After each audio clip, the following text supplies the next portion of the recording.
Okay, I'm live on, I'm right on time. I'm live on Facebook and YouTube. Is that over? There we go.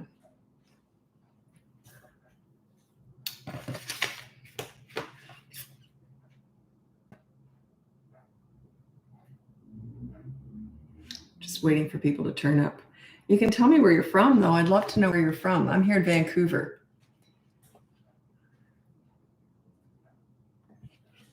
So where are you from? I like that name, Amber. I've never known an Amber. Pretty name. Pennsylvania. Jennifer's pretty too. I've known Jennifer's, but I've never known an Amber. Pennsylvania. Vancouver, Washington. Hello. I think I've got a client there right now. Oregon. I always wonder if I'm saying that right. It's not Oregon, it's Oregon. Like not origami, Oregon. Oregon, that's it. Okay. I remember once I drove down from Vancouver, Canada, to Portland. And I thought, oh, it's like a 3-hour drive. It's a long drive. I think it was 7 or 8 hours, wasn't it? It was a long drive. Washington State. Hello? Hoquiam, Washington. Hoquiam. Okay, so let's get going. I'll introduce myself first. My name's Lisa. For anyone who's new, I'm Lisa. I'm a parenting coach. If you go on the link above, you can see my free behavior board, my mini toddler courses, my big boot camp courses. I have one for toddlers and one for older kids, and you can look into coaching. I have a wait list, but I'll get to you eventually. Okay, let's get going now. My daughter and I were just doing a bunch of planning. We could not be a better partnership. She loves all the back end stuff, and I'm the front end. She's the back end. She loves all that stuff, all the business, marketing, social media. And she's very good at cracking the whip and telling me what to do. And I love that. Okay. I have a baby that will be turning 3 in December. Well, that's not quite a baby, is it? Recently, when she doesn't want to eat her dinner, she tosses the whole plate on the floor. How do I handle this? So she's not 3, she's still a toddler. So if they're going to throw their food, don't give them a lot to start with. You just like when she doesn't want to eat her dinner. Okay, so just give her a little bit. So when she does throw it, then you just throw it. You say no, throw it in the garbage. No emotions. Remember, whenever you're disciplining, you're like a robot. You're just absolutely no emotions. You're just like going through the motions, but there's no emotions. Anyway, so you just say no, throw it away, and then you hand feed her. If she doesn't want to eat, say, okay, you're all done, wipe her up and put her down. If she's screaming because she's still hungry, just give it a few minutes, give it a little while, then say, okay, let's go sit her up again, give her a little bit of food. If she throws it, hand feed her, keep doing that. And then after that, just keep hand feed her. If she's hungry, she'll be hand fed. She'll get used to it. There might be a follow-up question to that. Sometimes people ask it, sometimes people don't. So I won't bother going on about it unless you ask. By the way, tomorrow my daughter's posting our Instagram questionnaire for our podcast coming up. And just what do you want us to talk about? It will be very specifically, like each podcast will have a subject, which will be good because we can deep dive into everything. Whereas here, it's just sort of surface stuff, hitting on everything. I'm just kind of reacting to your questions about everything here, all ages. But we'll have it like on teen moodiness, on toddler tantrums, potty training, all that stuff. So we'll have specific topics for the podcast, but we'd love your input. What are your questions? What do you want us to talk about? We'll be doing the podcast together, my daughter and I. So, okay.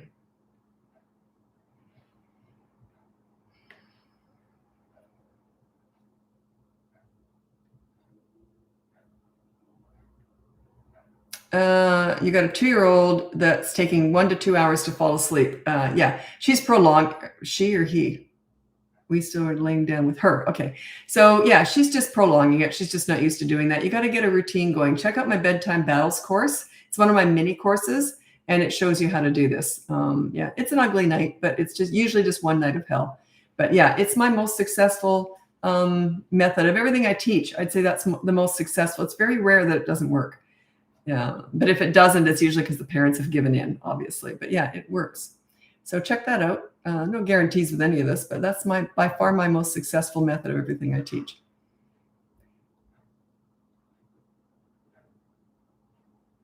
Okay, any suggestions for large gaps in age at bedtime? Teenagers can stay up later, but the 2-year-old, yeah, it kind of says to me you're not a leader. If you say something, they should just go, okay. So especially the little one, the teenagers, of course they're going to stay up later. The fact that a 2-year-old doesn't want to go to bed sort of says that,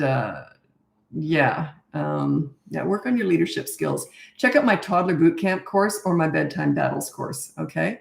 They just understand, like if my kids ever argued, well, how come he gets to do that? And I said, because I said so, or he's older or whatever, so yeah, they don't tend to question you when you're a leader.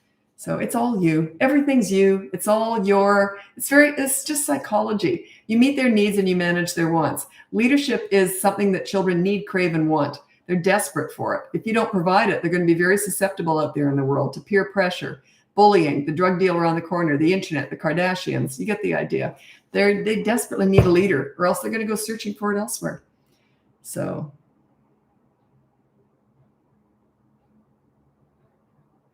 you got a 5-year-old son with ADHD and on the spectrum. When he doesn't get his own way, he'll start to growl and make grr sounds.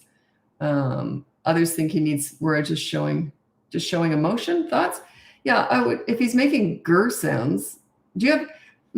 Okay, well, I don't usually talk about autism on here, but he's low on the spectrum, so the ADHD doesn't make any difference. That's where I learned all this. But yeah, I would just kind of ignore that. It says to me it must work. It must annoy you. You must address it somehow. But yeah, I would generally just ignore it. I wouldn't reprimand it. I would just ignore it. Do whatever. They tend to pass the age of 4. They only do what works. So it must work. There must be a payoff for that.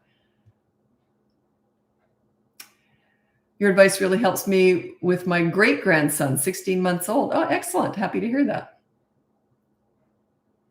How do you handle your 5, almost 6-year-old's attitude? Oh, this is a prime example. We're not fixing kids here.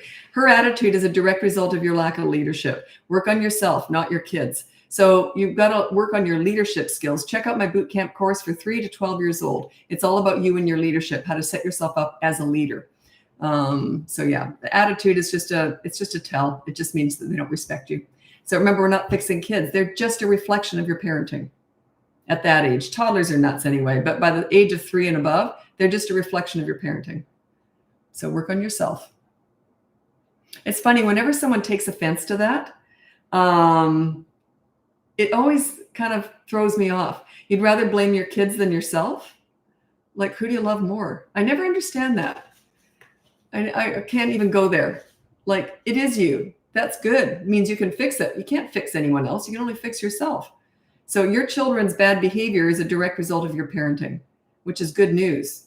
Would you rather blame them or you? Who do you love more? You know what I'm saying? Yeah. Don't get defensive. Take action. Change. Become a leader, and all this stuff goes away. It just does. I sailed right through the teen years.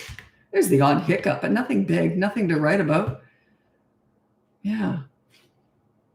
Your leadership it's the key to all of this. It's everything. I just was talking about something. Oh, I talk about this a lot in coaching. I talk about my mom being an energy shifter. It sounds kind of creepy, but this is my mom. She was so good at this. If I was being whiny or difficult or complaining about something, she hated all that stuff. She never addressed it. She would just let me go on. And then she'd say, and I looked up to her. I idolized my mother. She didn't come down on me very often, like hard on me at all, but this is what she would do. So I'd be carrying on like an idiot. No, and I didn't like that. And then blah, blah, blah. And then she'd say, hey, I'm going to go bake a cake. Do you want to join me? And this would be my reaction. Okay. Like, I was embarrassed. She just shifted the energy. So in other words, what I was saying was kind of ridiculous, but she never actually said anything about it. It was quite interesting. So I just shut right up and went and baked a cake with her. So that's leadership. You got to work for that. It's just, I idolized her. I looked up to my mom. Anyway, so yeah, I always say you take the high road and then invite them to follow you there. Don't go down into their low road. That's what a lot of parents do. They join it. They start talking about all the bad behavior. You do not discuss bad behavior. You deal with it. Or like my mom, you shift the energy. That's how she dealt with it. But yeah, you deal with bad behavior. If I'd done something bad, there would have been a consequence. But this is just if I was carrying on like an idiot. But you address bad behavior and then you focus on the good kid. Parents tend to want to discuss bad behavior. There's no point whatsoever. None. Like, how's that going for you? What's the point in discussing bad behavior? When I get a child psychologist as a client, I couldn't do their job, by the way, and they struggle with parenting. That's my specialty. So they'll say, well, it's important to discuss their bad behavior. And I always say, why? I've never done that, ever. Why would I do that? Why would you discuss their bad behavior? You deal with it. Hey, that was bad. Here's your consequence. Now, do you want to go to the park? I shift it right away. I move into the good stuff. No one's ever come up with an answer to that. What's the point in discussing bad behavior? They already understand. They're not morons. They understand what they did wrong and the consequence. They're not idiots.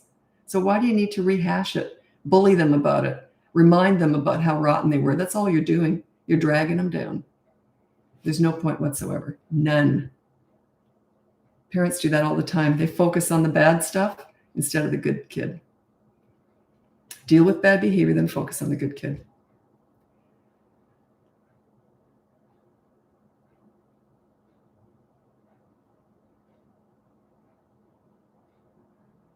I'm going to read this out because I don't mind looking like a fool. Kira Ora from Aotearoa, New Zealand. I doubt very much I'm even close to saying that correctly. We used to ski in Queenstown. We lived in Australia for many, many years, and we used to take the kids and ski down in Queenstown. Beautiful, beautiful down there. But I know all about the All Blacks, the rugby team, and living in Australia. It was fun. I love New Zealand.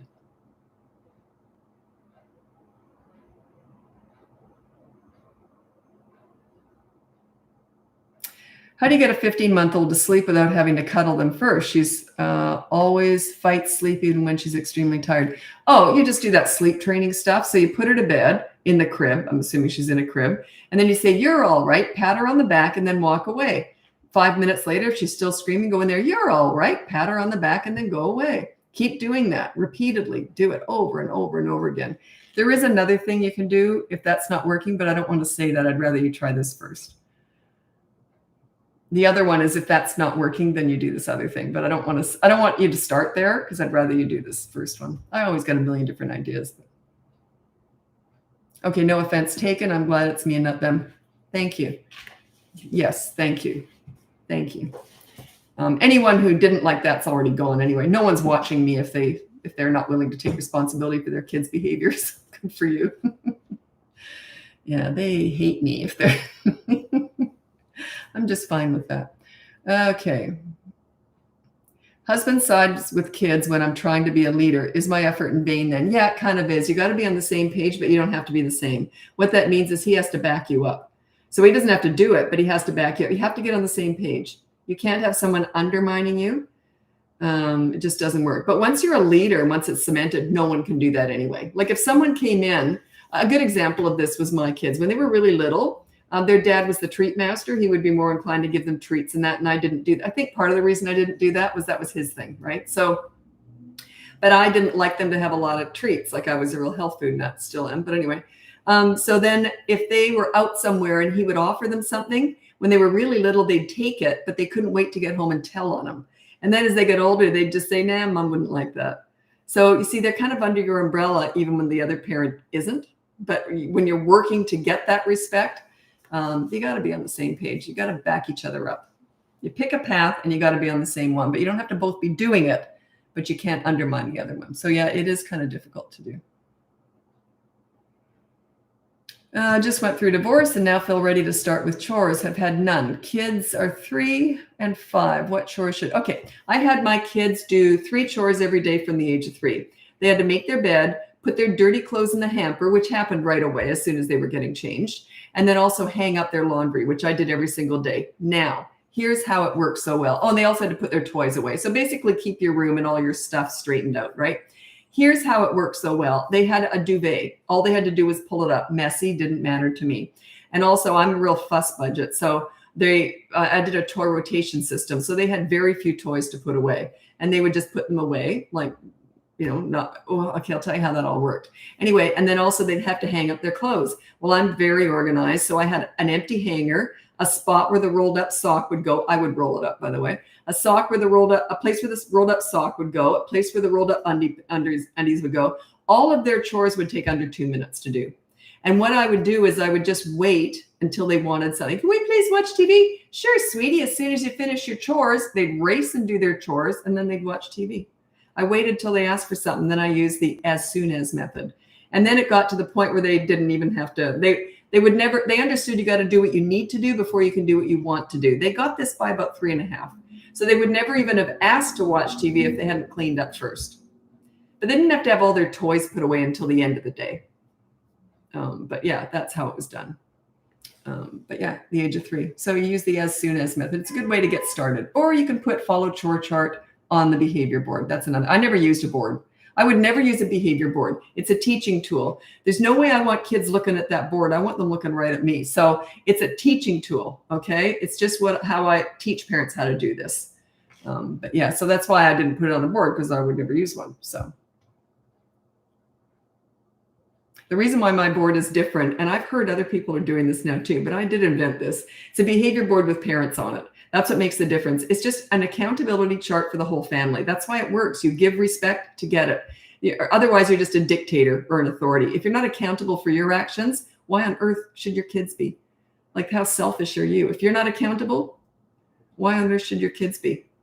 It just doesn't make any sense to me.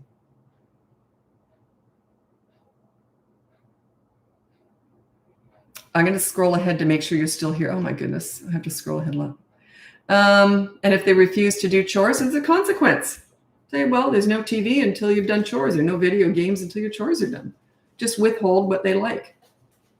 There's lots of different ways to do that.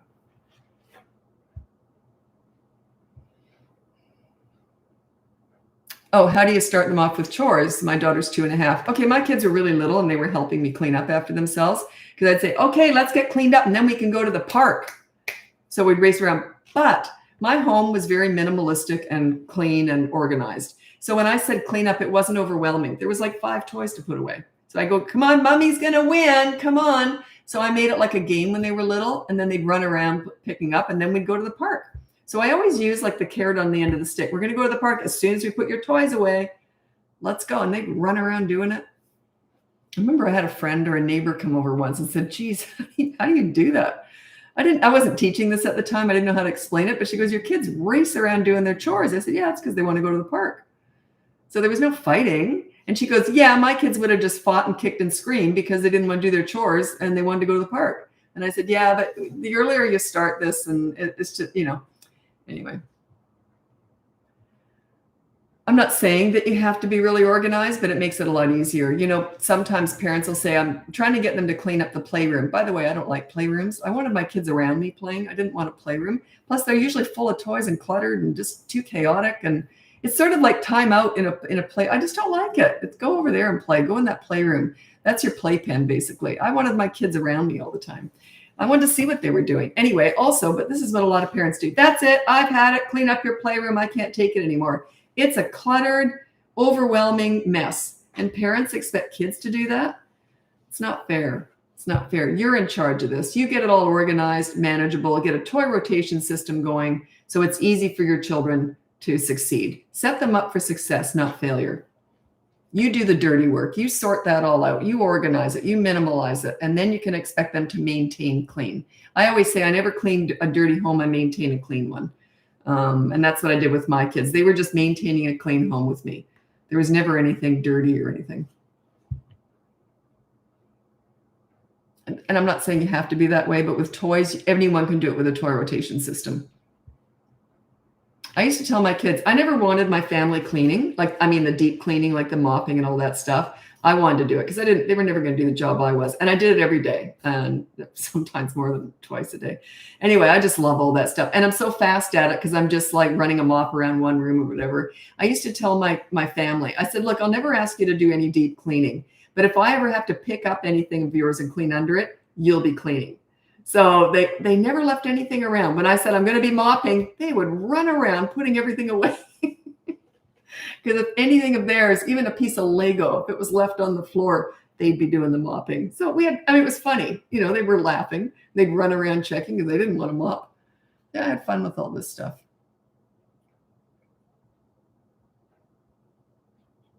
How often do you rotate the toys? When they get bored, but no more than once a week. So, and there was only 5 things out, and all their toys were, I only like creative toys. I didn't like a Furby or something like that where they just look at it. Like, to me, that's not a toy. I don't even know what that is. It's more like an ornament or a tchotchke. I like stuff that was creative, like Play-Doh, blocks, Lego, all that kind of stuff. Anything that they could make something out of it. And a lot of arts and crafts. That's the only kind of stuff I really like them having. Except, of course, video games when they came out. But then they were sort of, restricted to a certain amount of time. But yeah, so I didn't need to rotate stuff. Like it might be 3 or 4 months before I rotated anything with my kids because their stuff was creative. Plus we were out a lot, out and about doing stuff. So, and also we were really lucky in Australia. And I know lots of other places do this too, but in Brisbane where we lived, they had a toy library and it was attached to the regular government library. And it was just in the back. You go around the back and these were big toys, like the big doll house. It was never little stuff. It was always, and you could take it out, I think, for 2 or 3 weeks, and it was free. You just rent, just sign it out, and you just hose it down before you bring it back and scrub it up. And I always scrubbed it when I got it too. But anyway, so yeah, it was always the little mini slide thing out for the back, and it was mostly for toddlers, and it was just fantastic stuff. The mini trampolines, whatever, and you just take this. So there was always stuff coming in and out of our house, but it was usually the toy library that we went to, all the big stuff. So their stuff, they didn't have a lot of little stuff around. Like we never went to McDonald's and got all that junky stuff. We didn't, if they did, it would have been thrown away by mom very quickly. Like I didn't like that kind of junk around the house. So I was very selective, and they didn't care because they had good stuff. We had a good life. We had an active life. So yeah.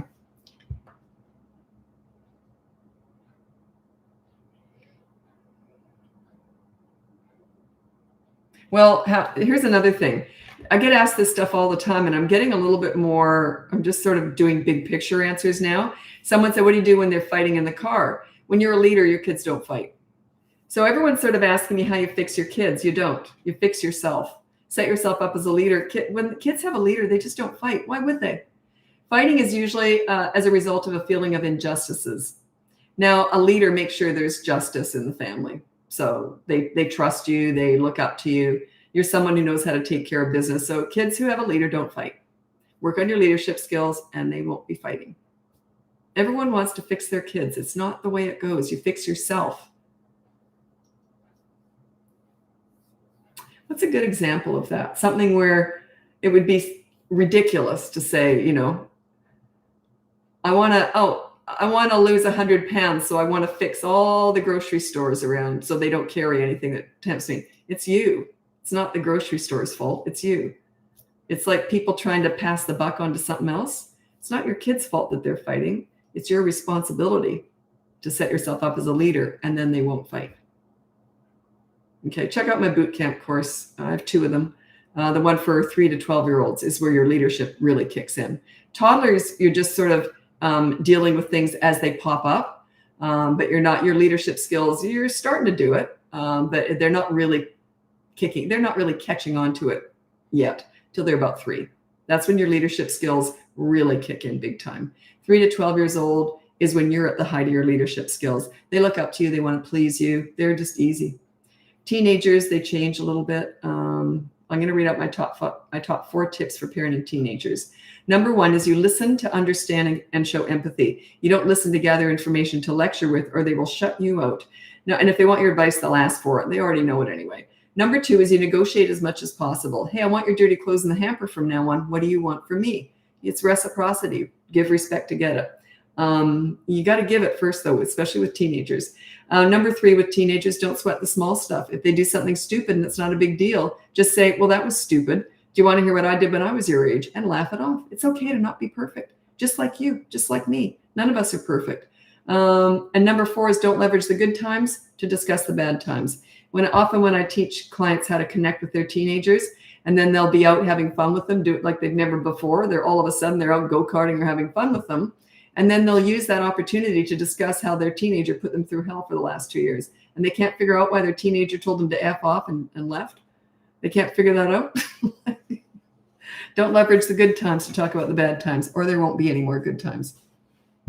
The reason I bring that up, and I actually added that as number 4. I just added that a couple of months ago. You wouldn't believe how many parents do that. I'll teach them how to connect, how to bond with their teenager. And then they said, yeah, they got so mad at me. And I said, what do you do? What did you do? And they said, well, I just discussed how disappointed I've been in them the last couple of years, but I'm really happy that now they're better. And they told me to F off. Yeah, I probably would have too. How do you handle my almost 13-year-old lying? Just put no lying on the behavior board, and every time they lie, there's a consequence. Done. It's all about consequences, teaching accountability. That's all this is. And you're on there too. How do you deal with separation anxiety? I don't really. I do the dump and run, like pulling off a Band-Aid, and I say it like this: okay, I'll see you later. You leave like that hook at the end, see you later, and then go. Do it fast. And don't make a big deal out of leaving or coming back to pick them up. Hello, okay, let's get going. We're going to go home and have dinner. Don't go, oh, I love you. Don't make it look like you felt bad for them. Just no big deal. And anyone that you're dropping them off with usually kind of understand, especially daycare centers, they deal with this all the time. It can be up to 3 weeks where they have trouble, and then they might regress a little bit, but overall they get used to it. But don't make a big deal out of it. Don't make a big scene with them hugging, and then just peel them off you and leave. Say, see you later, and off you go.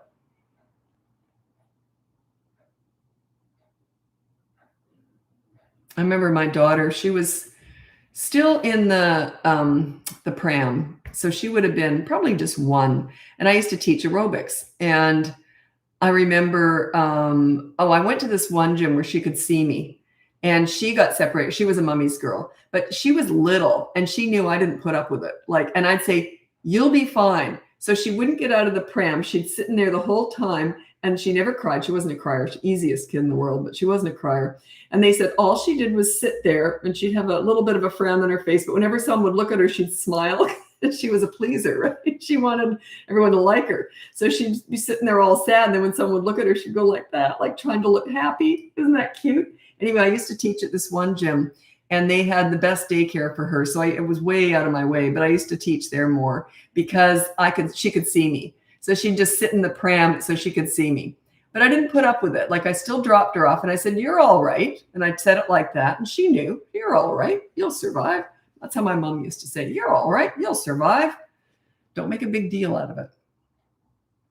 Parents often cause it, but okay, I'll be back. And, I love you. Give me a big, oh, geez, you're just, you're setting them up for failure.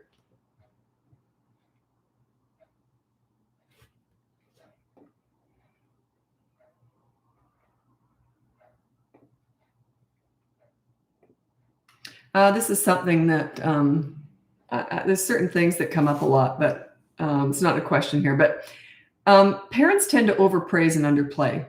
Play and fun are children's love language. Parents tend to think praise excites them. And you get out of jail free because you don't have to do anything. All you have to do is praise. They could care less about praise. Children don't care about it. Okay, think about this. You got a 5-year-old boy, and you say to that little boy, I love you. You're so special. You're smart and you're beautiful. Everyone thinks you're wonderful. Okay, I'm going to go do the dishes now. Look at his face. You say to that same kid, hey, what are you doing? Can I play too? What's the difference in his face? What did he care about the praise? That's okay. You can throw it in if you want to. It's not for him though. It's for you. What is their love language? What makes them feel loved and special is when you play with them. They don't care about the empty words. It's just words. I don't care about it either. You spend time with me. That's, you know what I mean? Make me laugh, have fun with me. I don't care about praise, compliments.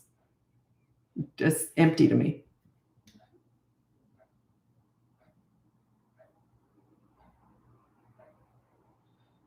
How do you stop a 7-year-old from bedwetting? Should I let her wear pull-ups? I don't know what her situation is. Is it a medical issue? Is it a behavioral issue? I don't know. If you want my help with that, you'd have to hire me. And even then, I would probably say go to a medical practitioner to see if it's a medical issue, because I don't know what's causing it. I would have to assess the situation. If you want my coaching, I don't think you'd want to buy coaching just for that one thing. But if you have other stuff too, you might want to look into it. It's in the link above. Oh, I got to go. I'm moving over to Instagram now. If you want to join me over there, it's the same BratBusters Parenting. If not, check out the link above. You can see my free behavior board, my mini toddler courses, my big boot camp courses. I have 2 of them, one for toddlers, one for older kids, and coaching. I do have a wait list, but I'll get to you eventually. Anyway, thanks so much. And I'm on YouTube the whole time. Bye now.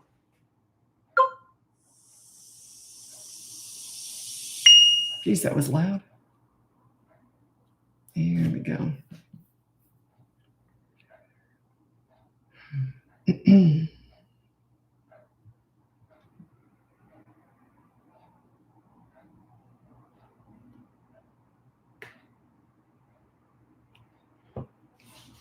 Okay.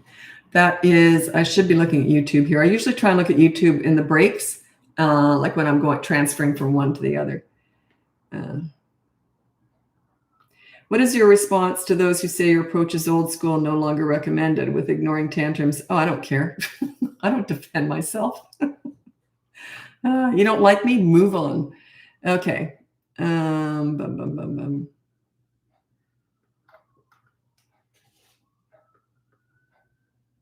Okay, you were on, this is Keith. You were also on Facebook. I read it on there too. I'm a single dad. My 1-year-old son cries every time I walk away to do basic chores, no matter how much I play with him. It's very hard to get things done. I can't watch him cry. What can I do? You can't watch him cry. It bothers you. You're going to have to let him cry a little bit. But do little short spurts of chores. Don't go away for like 20 minutes. Just go away for 2 minutes at a time and then come back. But don't make it a big deal when you come back. Don't make your presence that exciting. Like, don't turn up and juggle for him. Just turn up and be there and then go off and do another couple of minutes. He'll get used to it eventually. It's just stage after stage after stage when they're little.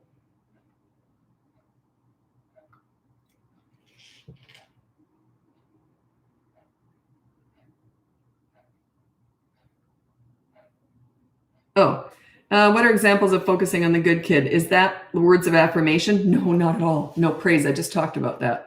Or playing with them. Say, hey, as soon as they're finished having a fit, scene, tantrum, meltdown, or whatever, wait till they calm down. Then you say something like this. Hey, y'all done? You want to go to the park? Just go to the park with them. But you don't have to do that the whole time, like for hours. You want to connect as soon as they finished having a scene. So that's how you deal with bad behavior. Then you focus on the good kid. The very first video here on Instagram and on TikTok is example of leadership parenting. It's the pool story. It exemplifies everything I believe in how you treat children. I don't let anything go. I deal with everything. I deal with all the bad behavior, and then I instantly flip it and focus on the good kid. That pool story, it just explains it perfectly, how you do that.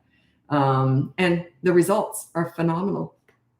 Because my goal is to make kids have high self-esteem and like themselves and have pride in themselves. That's my goal. I know how to do that. I know how to get that out of them. I know how to make them like themselves when they're with me. Therefore, they want to please me. Because that you want a child to want to please you. That's leadership. You're teaching them how to have pride in themselves. You're their guiding light. That's what a leader is. When they're little, they're learning, right? What's a good way to ask my children how their day was? 5 and 6, they seem annoyed. Does it matter? Like it's going to come out eventually. Every single day, every single mom complains about this. They get in the car. What'd you do today? Nothing. And then it comes out as the day goes on. Just say, did you have fun today? And then, yeah, and then just keep it. See, they're strung out. They get in that car and their brain just goes, like they don't want to talk about it. Let them have that downtime. Let them detox from school. So it'll come out later. Don't worry about it. Okay. Oh, where am I now? I'm on Instagram now. And I'm on YouTube the whole time. So I go Facebook, Instagram, TikTok. And I'm on YouTube the whole time. That's where all my lives are saved. Anyway, if you're new here, welcome. My name's Lisa. I'm a parenting coach. You can go in the link above. You can see my free behavior board, my mini toddler courses, my big boot camp courses. I have 2 of them, one for toddlers, one for older kids. And then I have coaching. I do have a wait list for coaching, but I'll get to eventually. Okay, so let's get going with your parenting questions. I can't answer everything. And I like to mix up the ages. And sometimes I just just pick something I like. If you put something about teenagers, I'll always try and get to that. That's my specialty. And I get asked mostly toddler questions on here. So if you have teenagers, ask away. That's my favorite age. That's my specialty. So yeah, it's mostly toddler questions, but that's not all we're talking about here. And I'm just sort of reacting to the questions, but I do try and go rogue and just sort of throw in some other stuff here. I'm going to teach you how to apologize effectively. Most adults don't know how to do this. I taught this to my kids. I've always done it. There's 4 steps to an apology, like a real one. The word sorry is so overused. It's like a get out of jail free card. It's like, sorry, well, I'm still upset with you. Well, you're not very forgiving. Yeah, but you murdered my whole family just because you said sorry. Like, the word sorry is so overused these days, but it's not used properly. It should just be the start. Sorry, it was all my fault. I shouldn't have done that. The second step is take accountability. The third step is make amends. Sorry, it was all my fault. I shouldn't have done that. What can I do to make it up to you? Make amends. Offer them something. And then don't keep doing the same mistake. That's the 4th step. So say you're sorry. I don't care about that even, but it starts the ball rolling. Sorry, it was all my fault. I shouldn't have done that. What can I do to make it up to you? And then I'm going to try not to do that again. And don't do it again. Don't keep doing it. That's a true apology. It's the amends. No one does that. They just go sorry, and then the person says, yeah, and I'm still upset. I said I was sorry. They flip it around. They flip it. Whenever someone has done something, disrespectful or rude to me, and they say sorry, I go, oh, okay. And I'm very clear, like, yeah, okay. And I'm waiting for the rest of it, but no one ever does it. They want me to say, that's okay. I'll never do that. I go, okay, there you go then. Yeah. Where's the rest? Where's the apology? Where's the real stuff? Come on, where is it? That's what I'm waiting for here. But yeah, the word sorry is so overused.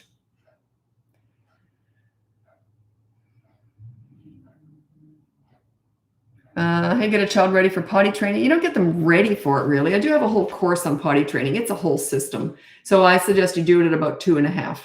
My daughter would have been trained probably at 2, but I thought, I don't want to drag it out. I just want to do it over a weekend. I trained my son in 1 day. He was 2.5. My daughter in 2 days, 2.5. I was already kind of a leader anyway, which made it easier. But it's a really good way to start getting your leadership skills, building those leadership muscles, because it's a fun thing, not for you, but for them. You want to make it positive.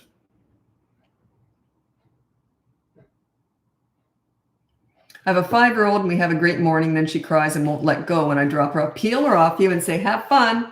And that's it. Yeah. Don't let her drag you into that scene. Just peel her off you. You're all right. Have a good day. See you later. Like that. Like it's no big deal.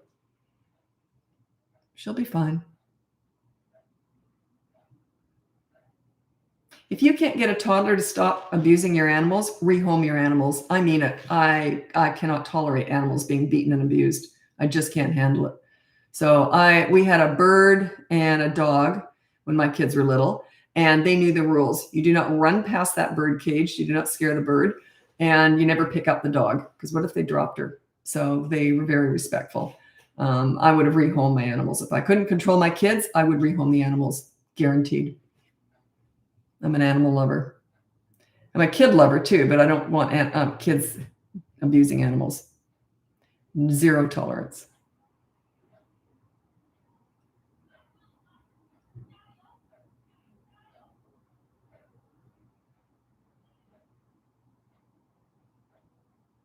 Yeah. Struggling to take away the toys my toddler throws when you're breastfeeding a baby. That's my least favorite question. It's my least favorite client. How do I handle a wild toddler while I'm breastfeeding a newborn? I don't know. Like, it's physical. So if you can't be in 2 places at once. So I can't help you with that. If you got a toddler throwing toys, not much you can do about it. You can take all their toys away while you're going to breastfeed. That's about it. Preempt it. So put all their toys away before you start breastfeeding, and then let them have a tantrum because they've got no toys. But other than that, if you can't be in 2 places at once. So yeah, it's one of those things I can't help you, because there's no solution to that.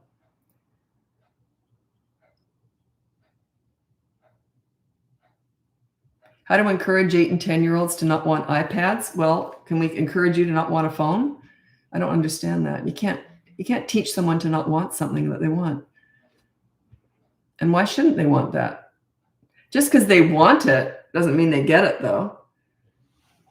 Yeah, I don't quite know what you mean by that.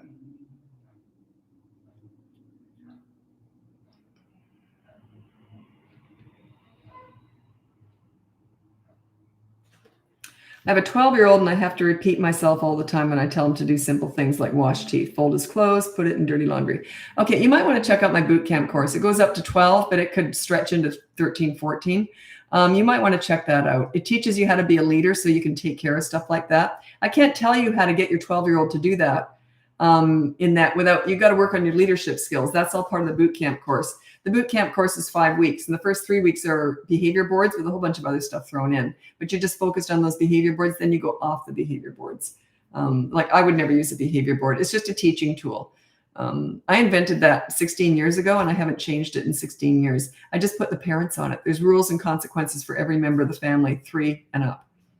So yeah, check out the boot camp course, or at least the behavior board. The behavior board is completely free, and just deal with one thing at a time. Oh, you asked about your nephew. I don't teach aunting or uncling. I only teach parenting.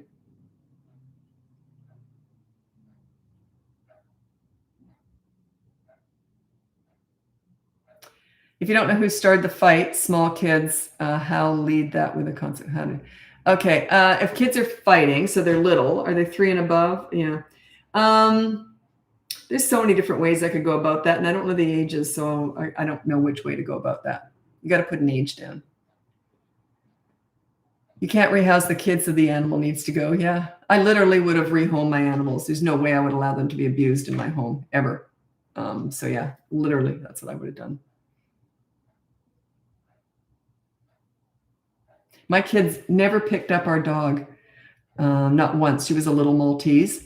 I could put her on their laps when they were sitting on the couch, but they just never would have picked her up. They just understood the way I treated her. They understood she was precious, and you don't take chances with her.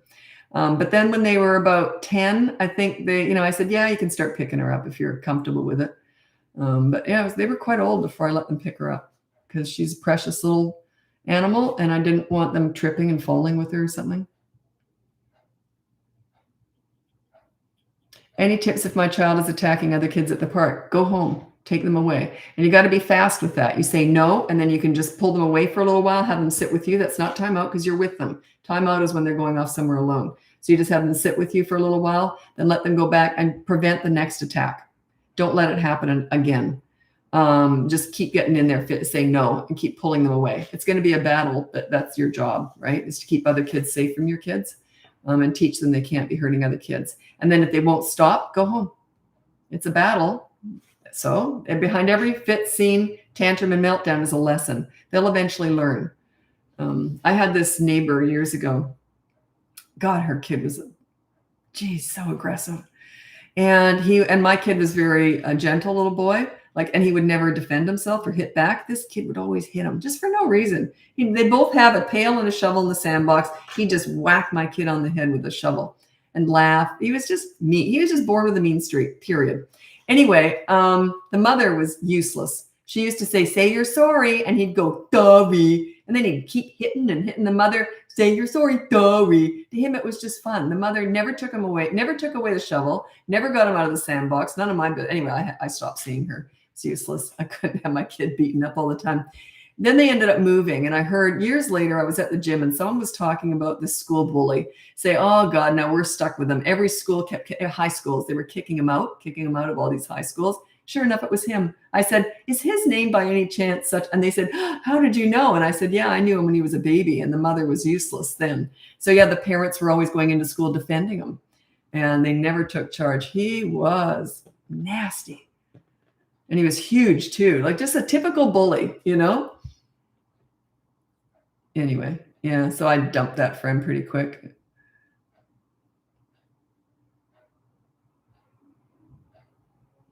Yeah, I used to do puzzles on the couch sitting with my toddler if breastfeeding a baby, if that works. But sometimes if you've got a thrower, because they do it, it becomes a game. They might throw the puzzle pieces too. So yeah, you can try and sit and read a book to them or try. But if they're throwing toys, I'm sure that mother's already tried to sit and play with them. Do you know what I mean?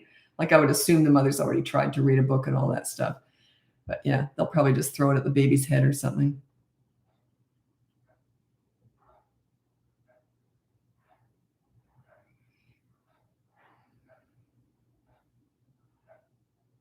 I'm having to remove my son, 3.5, 10 minutes.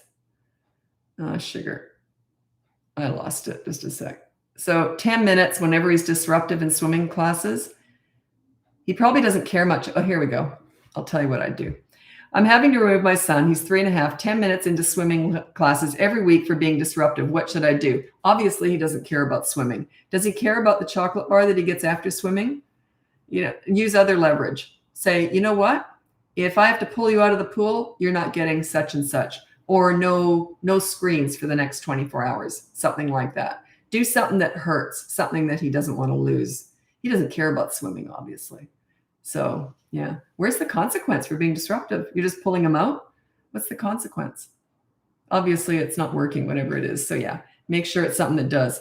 I would say to him, you know what we're going to do? And don't say it. Be very careful how you say this. I'll tell you what, after swimming, we're going to go get ice cream. Do not say anything else after that. We're going to go get ice cream. The next time he acts out in the pool, pull him out and go home. I want my ice cream. No, you don't get it when you're naughty. Don't tell him that ahead of time, though. Just do it after. You never tell a kid you'll get something if you're good. That's a bribe. You don't do that. It's sort of incentive, but not in this situation. He's already naughty there, so you're dealing with bad behavior. You don't want to try and bribe him out of it. Just say, hey, you know what? We're going to go get some ice cream after our lesson today. Don't say, so long as you're not disruptive. Just wait till he is, and then make sure he doesn't get ice cream that day. The next time, he might be better.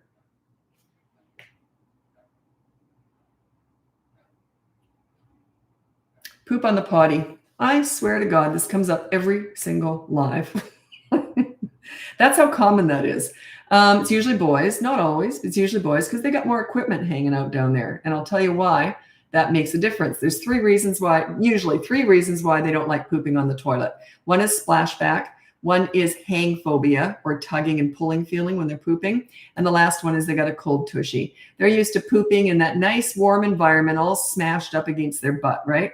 So here's what you do. You buy a little porta potty, or just use that. Put some toilet paper in the bottom so that their bum's touching that. So there's no splashback and they're not hanging. It's not hanging. It's actually touching the bottom while it's still inside them. They don't like that tugging feeling. And also hike the heat up, or if you don't want to do that, while they're sitting on the toilet, wrap a blanket around them and the little potty. And then also you might also want to have their favorite show that's playing on the iPad or whatever that they only get to see while they're pooping on the potty. So that's an extra bonus. Don't add that if you don't need it. How to teach sharing. You just teach not grabbing from someone else when they're little. You don't teach them how to share. You teach them how to not grab. Every time they do, the other kid gets that toy. You take it away from them and give it to the other kid.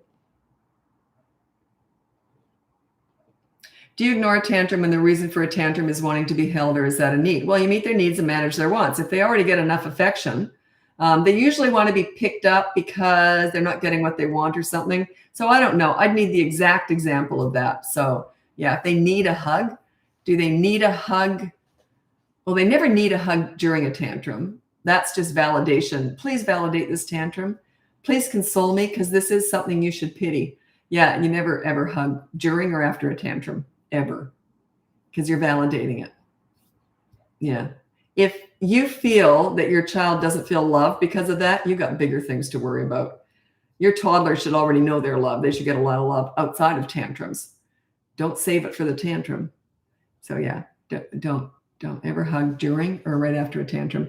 After a tantrum, I need a hug. Nobody loves me. Go, you're all right. You want to go read a book? Okay, you're all right. Let's go read a book like that. Like, you know how they trip and fall and you go, you're okay, up you get. It's like that kind of attitude. No anger, just you're not going to console that tantrum. Oh, I feel so bad. Here's a hug for having that horrible, awful tantrum. Don't validate it. You ask, why is my 13-year-old girl more cuddly with dad but not me? How would I know? You'd have to hire me to assess that. I don't know. I don't know you and I don't know the dad. I don't know the girl. So I wouldn't have any idea. You'd have to hire me for coaching for that.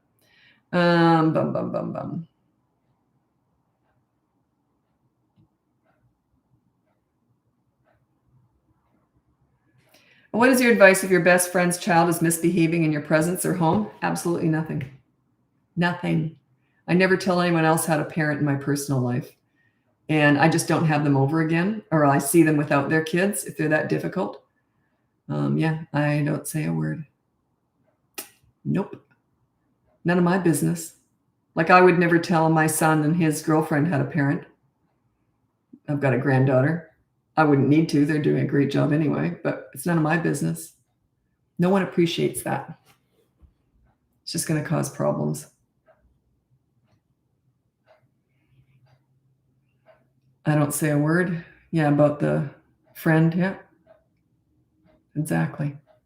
Like I never understand these mother-in-laws who are giving advice all the time. What the hell are you doing? What's wrong with you? Why are you doing that? It's none of your damn business. And if you've got a Badinsky mother or mother-in-law who's always undermining you and telling you how to parent and criticizing you, just say, when you do that, it hurts my feelings. If they don't respect that, they're a lost cause. Nothing I can do to help you. Why on earth would I want to make my son and his girlfriend feel bad? Why would I want to do that? That's what you're doing. When you offer unsolicited advice to parents, you are insulting them and hurting their feelings. Why would you want to do that? It's mean. It's not well meant. I don't believe that for 1 second. It's just mean. Do they ever ask you for advice? No, they have access to all my videos and any information, but no, they've only got a baby and they're doing fantastic. They might ask down the road about something, but with all the information online, we don't have that kind of relationship. We're very just friends. Like I just go and I fuss over my gorgeous little granddaughter and coo over her, and we just laugh when she cries, and like it's just all joy. It's just fun. And if they did ever ask, I'd just say, well, what I might do, I don't give the same advice like I do here. I would say what I might do is this, but they know who I am. They know I'm here if they need me, but I'm not going to tell. They're doing a great job. I think my son will be the one who gives in. I think they've already said that. He'll be the one that's going to have a harder time saying no. The mother, she's got it sorted out. She's very good. And even if she wasn't, I wouldn't say, I don't want to make her feel bad. Why would I do that? So how can you set boundaries in your home for someone else's kids? I did have some rules: no shoes in the house and no running around with food. But boy, oh boy, that was hard to instill in kids, especially when they were little. They just hated me for that. The kids did. Too bad. You can't run around with food. I don't want food all in my house. It's just disgusting to me. So yeah, those were 2 rules. And if they thought I was Lisa, she's such a fuss fart. Yeah, I'm house proud. I like my home to be decent. I don't want to sit down and sit on some yogurt or something. I had to watch myself when I sat at friends' houses sometimes, because you'd sit in a pile of yogurt or something because the kids were just walking around the house with food. So unnecessary. But I did have those 2 rules, but they sometimes, like usually in Australia where we lived, we had a pool and that, so everything was sort of more outside anyway. But yeah.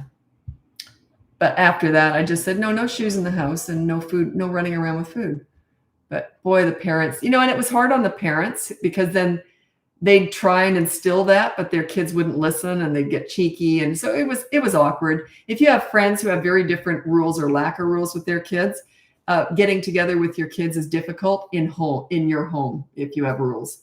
So we used to go out a lot too, But then I did have friends who also had the exact same house proud and all that, and their kids were well-mannered. So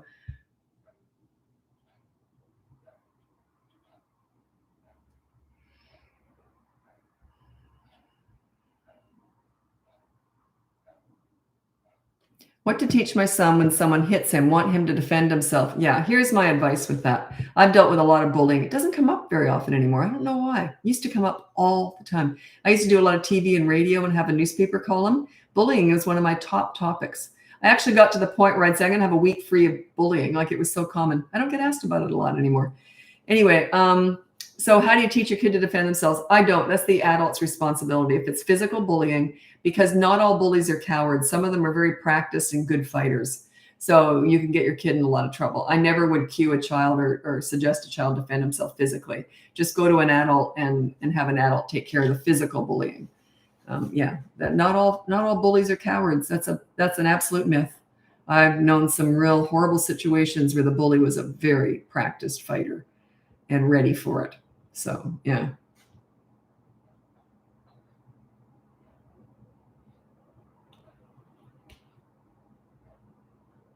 Okay, what's a good consequence for bad behavior for a 6-year-old? We put her in timeout. Oh, no, I hate timeout. I can't stand it. Check out my free behavior board, or you might want to look into my boot camp course. That'll teach you how to be a leader and how you move forward with rules and consequences. Timeout's useless. All it does is shame and blame and make them feel like crap.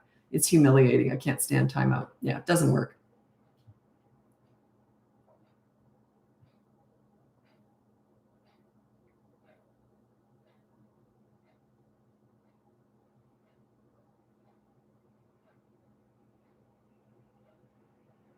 Oh, I don't let anyone into my lives at all. I only did it once, and it was a disaster.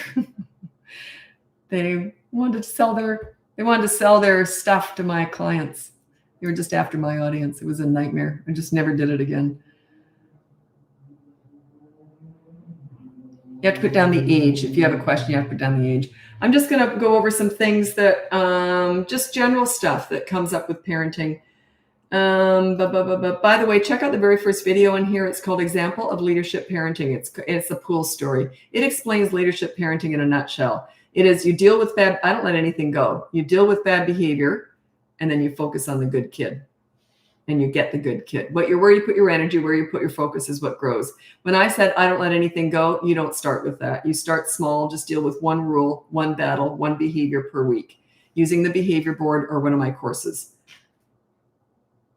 The boot camp course for 3 to 12-year-olds, because the behavior board doesn't start till 3.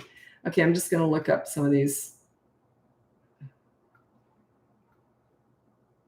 I'm going to tell you just a cute story about my parents. I've told it before.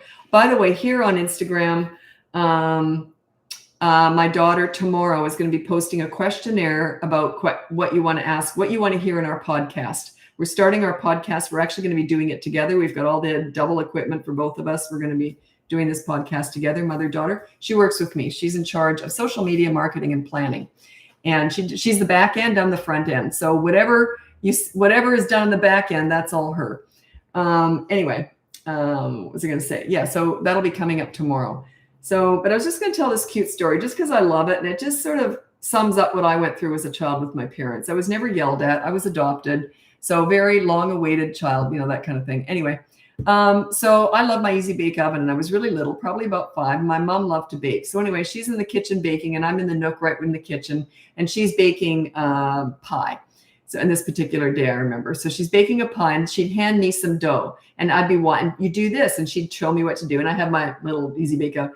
Well, and all my dough was black by the time my dirty hands were through with it. She gave me some apples to put in, so I thought it was awful. So anyway, I'd cook it. It was brown and black, and it was burnt, and Mom's pie was beautiful. So my dad would come home from work, and he says, "Were my girls baking today?" And I'm like, "Yes, Daddy, we were." And they were like looking at each other, smiling, because we played this game all the time. So my dad would say, "Oh, this looks delicious." And mine was this disgusting, black little horrible looking thing. And my mom's was this gorgeous fluffy pie. And he'd say to my mom, he'd say, "Oh, Lillian, that is the most beautiful pie I've ever seen." And I'd be sitting there waiting. And he'd say, "I have to have a taste." So he'd have a little taste, and he goes, "Lillian, you've outdone yourself again today. That is the most fabulous pie I've ever had in my whole life." And then I would pipe up, "Daddy, try my pie." And this disgusting thing. And he'd go, "Ooh, that looks unbelievable, sweet." He called me Sweetie Pie. "Unbelievable, Sweetie Pie." He says, "I'm going to have a bite." Well, he had to pick up the whole thing, and he'd be crunching, trying to take a bite up. And I knew it was awful, but he would just play into it. He'd take a bite, and you'd hear him chewing. It sounded like he was chewing rocks. It was disgusting. And then he'd say to my mom, "Lillian, yours was the best," or "it was the best. Now this is the best. That can't even compare to Lisa's." And I was so stupid. I'd be like this, like as if it was true. What a dope. Anyway, that was the epitome of my parents. They were the most loving. They were funny. They were fun. I was so lucky. I really was. My dad died when I was younger. It was horrible. But anyway, they were very loving and nurturing, never yelled at me. So I really had a leg up. I had wonderful parenting. And then, so that really helped me to sort of, when I parented, I never yelled at my kids either. So it was a lot of love when I was growing up. I felt it. And so I tried to do that with my kids too. I just love that story. They're both gone now. So, it was just beautiful. And they never really leave you. This sounds really dumb, but they're such a huge part of who I am. And I'm very, very, very fortunate that they adopted me because, you know, who knows what could have happened otherwise. Anyway, that's just a story I wanted to end with here. So if you want to join me over on TikTok, that's where I'm moving now. And I'm on YouTube the whole time. That's where I save all of my lives. So anyway, thanks so much for joining me. If you check out the link above, you can see my free behavior board, my mini toddler courses, my big boot camp courses. I have 2 of them, one for toddlers, one for older kids, or you can look into coaching. I have a wait list, but I'll get to you eventually. Anyway, I'm going over to TikTok now. Happy parenting.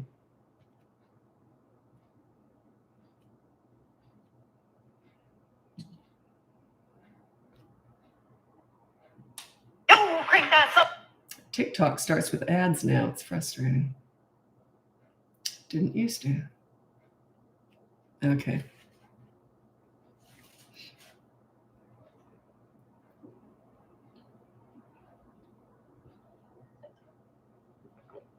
Oh.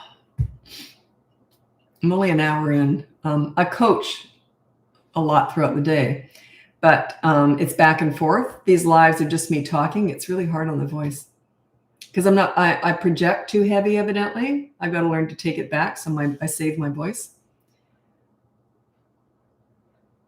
Someone told me that. Must be true. They said they were a voice coach. And they said you project too heavy or something. I can't remember how they worded it.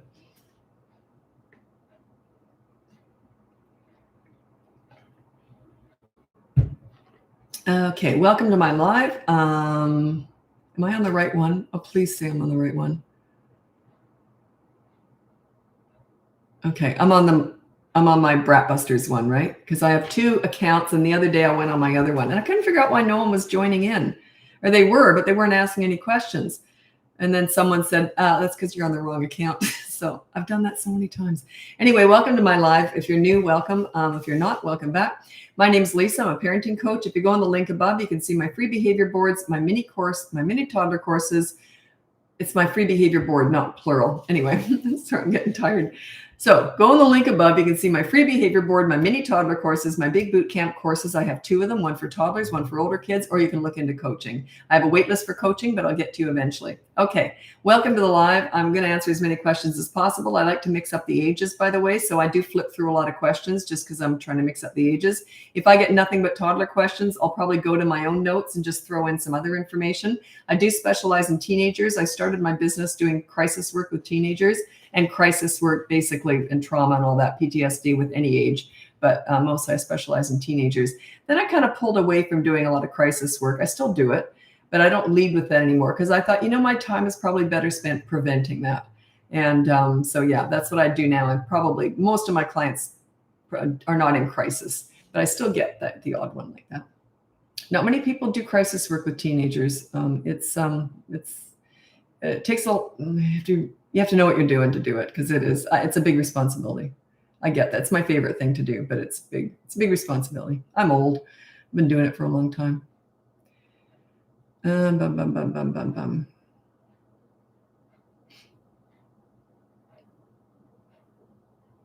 you got a 2-year-old who keeps hitting and pinching and all that. Look up toddlers who hit and what did I call it? Hit and bite, hit, bite, etc. It's my mini course up above. It's kind of just little tricks you do. With toddlers, they're all about consistent corrective actions. They're not listening to you at all. Doesn't matter what you say to them. Any of this mini therapy sessions, discussing all their big feelings, why they shouldn't do something, discussing other people's feelings is absolute garbage.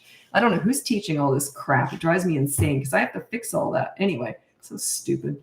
These mini therapy. And they get down on their level and you say, use your words and all that garbage, all that fluffy, stupid garbage.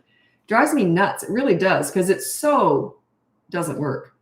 It so backfires down the road. Anyway, here we go. Not that I'm opinionated. Okay, these are my top 5 tips for parenting toddlers. Number 1, childproof your home so you never have to say no. Number 2, set up a toy rotation system so they're never bored.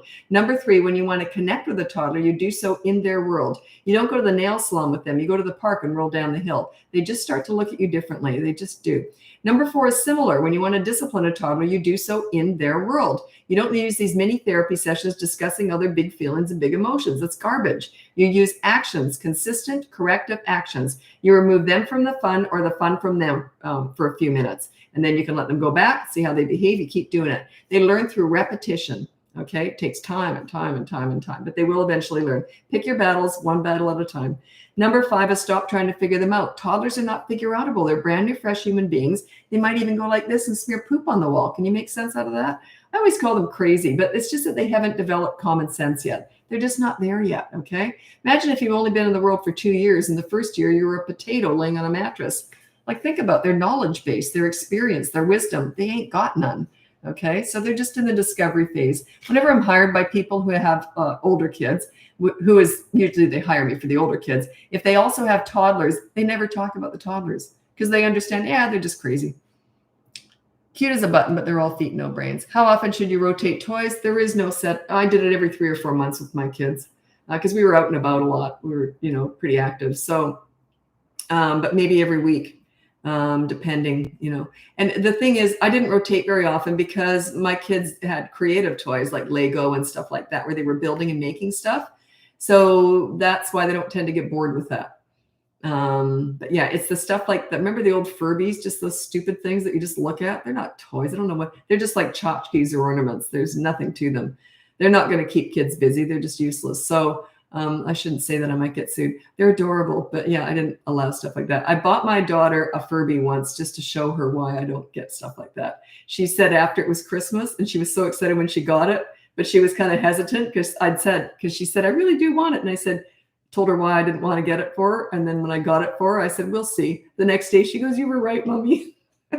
So I felt kind of bad, but it was a good lesson.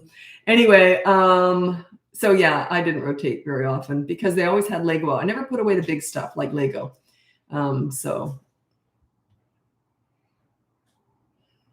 And did I get her other stuff because I felt bad about the Furby? Yeah, of course I did. I talk tough, but I don't like to show that side very often. My kids laugh when I talk tough because I was a leader very much so, but I was also a softie. They're my kids. I want them to be happy. Your kids don't gravitate towards Legos? Do they like magic tricks, science experiments, arts and crafts, stuff like that, or physical? We used to do a lot of Olympics around it. We did a lot of silly stuff. Like I'd set up an obstacle course and we'd do mini Olympics around the house.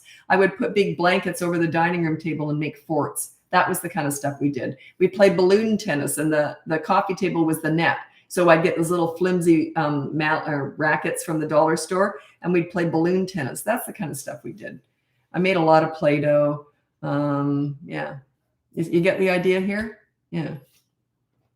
And I didn't have a playroom. I wanted my kids with me. I wanted them around me. I wanted them playing around me. I didn't want them go off sequestered into that other room so I don't have to look at you. Like I just didn't. I never understood why people build playrooms, especially when it's far away from where you are. I never understood that you don't want to watch your kids play. Like that was my joy, was being around them when they were playing. I loved it.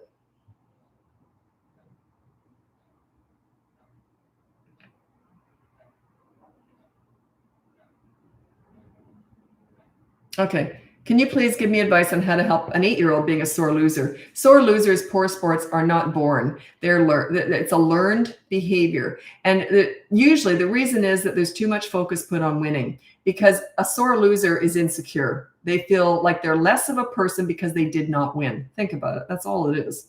They feel like less of a person because they didn't win. My mom used to just go on and on and on. You're such good sports. She always used to tell my brother and I that. And I never understood what's the big deal. But she hated sore losers. She just couldn't stand it. And she loved the fact that we were such good sports. But we played to win, but we didn't care if we won, if that makes any sense. She always used to tell us, I'd rather play well and lose than win through luck. She goes, winning isn't what it's all about. It's how well you play and being a good sport and never cheating. We never cheated or anything like that. But yeah, sore losers and cheaters, it's all a sign of massive insecurity, massive. So yeah. So in other words, you're not good enough if you don't win. See what I mean? Yeah. My brother and I got to hand it to my mom. You know what she did really well? We're very sure of ourselves. We can talk to anyone, a lot of confidence. It's not that we feel better than other people. We just don't think anyone else is better than us. You see, that's what my mother did. That was my mom. She was freaking brilliant. God, I adored my mother. And growing up, my friends used to say, God, you're lucky. Like, I just had the best mom. She was fun. She was smart. She was savvy. She was just great. Can you move in with me? Yeah, I get asked that a lot. I've been offered an unbelievable amount of money by people who have billions. To them, it was nothing, I'm sure. But to move in with them for a month, sort their kids out, and I said, well, I wouldn't do that. But anyway, and it was way across the world too. Who knows what was going on over there? But it was, seemed kind of legitimate. So anyway, and I said, well, no. What happens when I leave? Like, sure, I can go in and sort your kids out, but what happens when I leave? They didn't want to be part of it. That's the funny thing. They wanted me to fix their kids. I guess when you got all that money, you don't even have to parent. I guess that's what they felt. But yeah, it's quite, and I understand that. I respect that they thought it was their kids. But yeah, so then I say, well, let's work on you. And we can do that on video.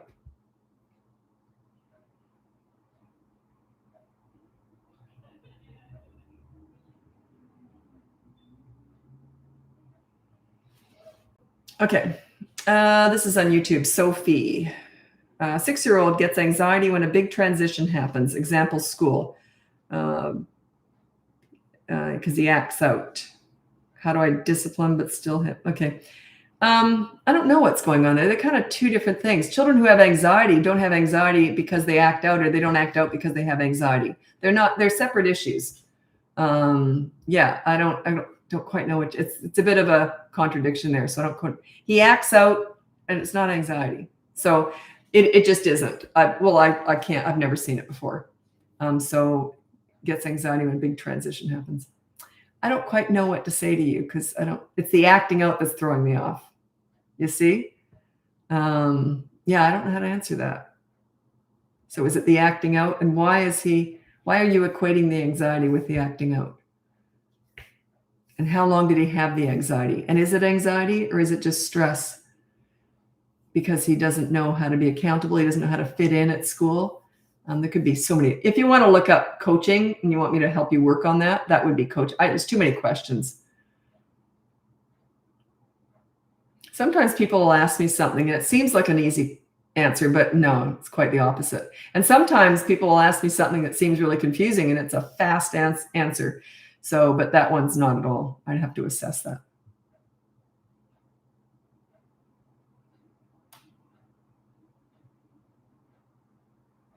Three-and-a-half-year-old, do I have to check on how good consequences were done? So a consequence is usually sweeping the floor or something. You're there while they're doing it.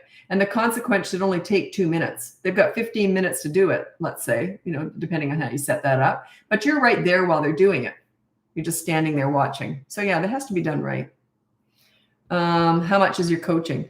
By the way, I just changed a couple of things with coaching. So look on my website. I don't discuss prices and that on here. The reason is if you look at this a year from now, it might be different. Do you offer consultation? You mean free consultations? Not anymore. I don't have time for that. When I first went, this was really funny. I blew up overnight on TikTok a couple of years ago, like literally 500,000 within like a few months. And anyway, so what I used to do is on my website, you could sign up for a free consultation, right? It was like, I don't know, 20 minutes just discussing coaching if you wanted to sign up for it. So anyway, I did that. So I got hundreds of people went in and you could do it. I think it was 3 weeks in advance. It was 3 weeks I was booked up solid. How many of those people, because it's free and it's just on TikTok, right? And they don't really take it seriously because before everyone turned up because they saw me on TV or radio. It was more sort of legit feeling, I guess. Anyway, what percentage of those people do you think did not turn up? It was at least 80% didn't turn up. A total waste of 3 weeks of my time. It was a disaster. I cut out all the consultations. I don't need to do them. I've got a huge wait list for coaching now, but it was just a disaster. I didn't see that coming. I was shocked. And then they'd want another one. Oh, well, you didn't turn up, but you want another one. Like, it was just like my time means nothing to them. So yeah, I don't do that at all anymore. I learned. It's funny. Yeah, if this isn't enough to get an idea of what I'm like, then don't hire me. If you don't like what you see now, you're never going to like me. Okay, how long is the wait list for coaching? I can't tell you that because I sometimes take people in the same day. It depends on if you're in crisis or the age. I like to mix up the ages of my clients. Kids, not the clients.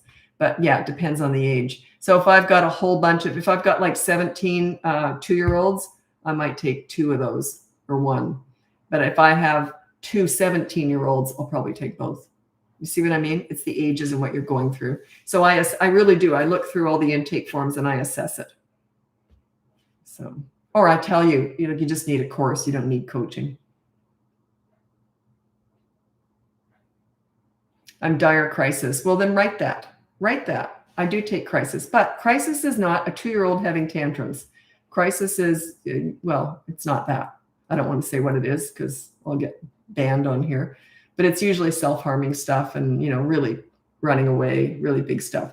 So, but yeah, put that in there. There's 2 top priorities. Past clients, I put to the top of the list, obviously, if they want, because people keep rehiring me throughout the years to check, different things come up, and crisis. But like I said, crisis is not a 2-year-old having tantrums every day. Now, it can be. If you're dealing with depression at the same time and you have postpartum with a new baby, I'd probably take you on. You see what I mean? Like that would be more in the crisis department. Okay, that's enough of that. Anyway, I'm not here to sell coaching. You can check it out if you're interested. I'm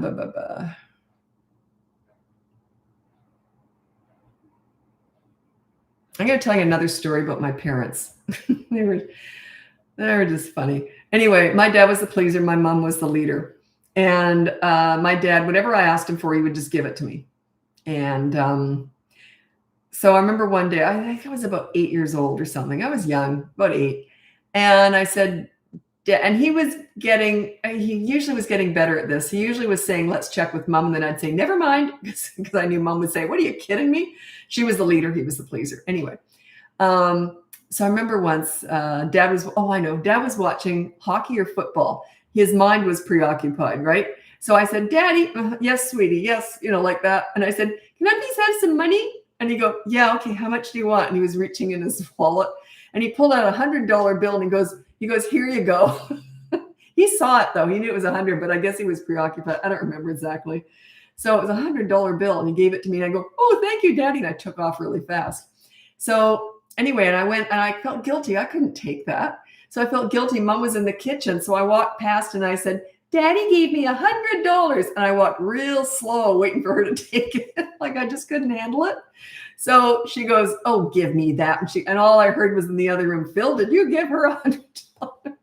And he said, oh, yeah. He says, but she's such a good girl. And she goes, don't be ridiculous. You don't give an 8-year-old $100. That was my parents. And so mom was laughing. Dad was laughing. And I didn't get $100, but I didn't want it anyway. Like I didn't want it. I felt too guilty because it was ridiculous. I didn't want to take advantage of my dad. Do you help with issues like sensory processing disorder? I don't even know what that is, in that it's such a broad statement. There's so many, it's such a huge umbrella. There could be so many things under it. I've worked with kids with all sorts of challenges. I've worked with kids in institutions, hospitals, schools, homes, daycares. I've dealt with everything. So I teach parenting. I don't work with kids, but I teach parenting. I teach how to connect with your kids. So if that's something that would interest you, then you might want to look it up. But yeah, it's a huge umbrella. That could be anything. I've dealt with kids with autism and all that stuff. Parents with kids with autism. Or regulating emotions. Telling a 3-year-old they need to regulate. Is that a thing? It's a stupid thing. It's a thing, I guess, but it's dumb. You don't tell someone to regulate. Could you imagine your spouse? Hey, regulate your emotions, would you? What would you do? After you hit them, what would you do?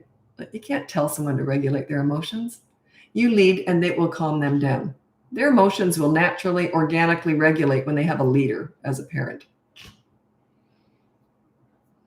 When did you give your kids social media? Well, my kids are a lot older, so that wasn't a huge deal, but they were around 13, I think, when they were teenagers. High school is when they started getting into this stuff.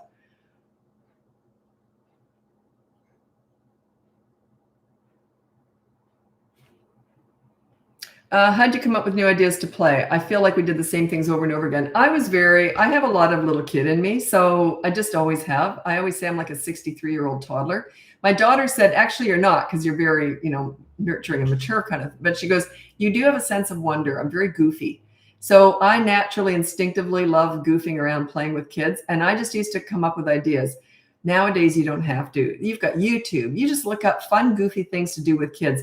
One of my clients, this was so cute. I actually wrote it down here. Yeah, here it is. She was researching all these goofy things. I said, you got to make find your inner silly to connect with little kids, right? They love that. That was my superpower. Was I was silly, I was fun, I was goofy. So when kids connect with that. So what she does is when her kids are getting a bit moody and, miserable, they're younger, she would say, "Oh, hello. Yes. What did you want?" And then she'd dial. She had their foot in her hand and she was using their toes as the dialing. And so it just lightened the mood. Just little things, just silly things. I won't go into it. I tell a lot of stories about what I used to do in coaching. I'm kind of embarrassed to talk about it here because I was pretty silly.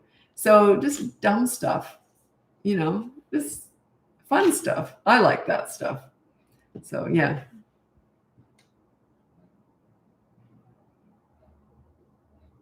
Yeah, YouTube's great for that. Just silly, goofy things to do with kids. There's millions of that. That's where she found that foot phone thing.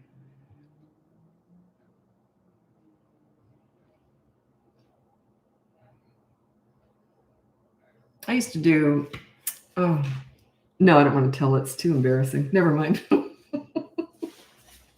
Oh, well, one thing that I've told a million times, it's not that embarrassing, was every laundry day, which was every single day in our house, I became the panty monster. As I'm doing laundry, I'm sorting it all in the master bedroom, and then all my underpants went on my head, and my leg holes were my eye holes. So when they were all on my head, I'd say, "Panty monster's coming," and the kids would run screaming, and I'd chase them around the house as the panty monster. So every day I did stuff like that. Every single day I was doing goofy things, and it just connects you with them.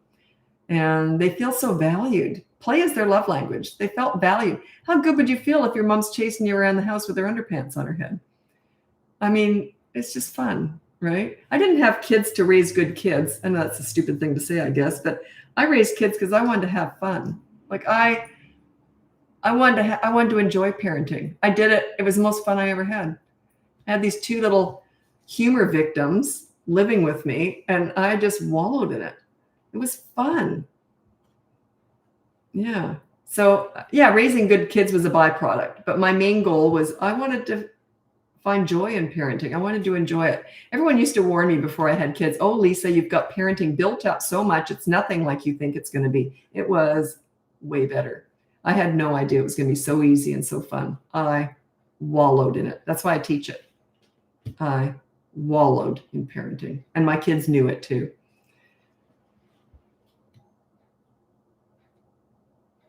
I'm not saying that to make you feel bad if you're not wallowing in parenting. I'm telling you that so you know what can be done. If I can do it, anyone can do it. I mean, I had a lot of experience before I had my own kids, but I'm teaching you what to do. All you have to do is not get in your own way. Put all your emotions, all your past, all your garbage, all the guilt, all that stuff. Put it aside and just follow some of the stuff I teach. Use the boot camp courses. They're really good for this, teaching you how to find your inner silly, inner fun. Have fun with your kids. Anyway, I got to get going. How'd you keep yourself from being frustrated? Well, my kids never acted up because I was a leader. Why would they? They like fun mom.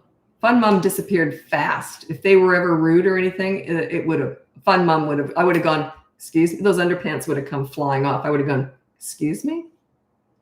"Oh, sorry, Mom." That's how easy it was. Anyway, anyone can learn this. Okay, I got to go. Thanks so much for joining me. Check out the link above. You can see my free behavior board, my mini toddler courses, my big boot camp courses. I have 2 of them, one for toddlers, one for older kids, or you can look into coaching. I have a wait list, but I'll get to you eventually. Anyway, thanks so much for joining me. Happy parenting.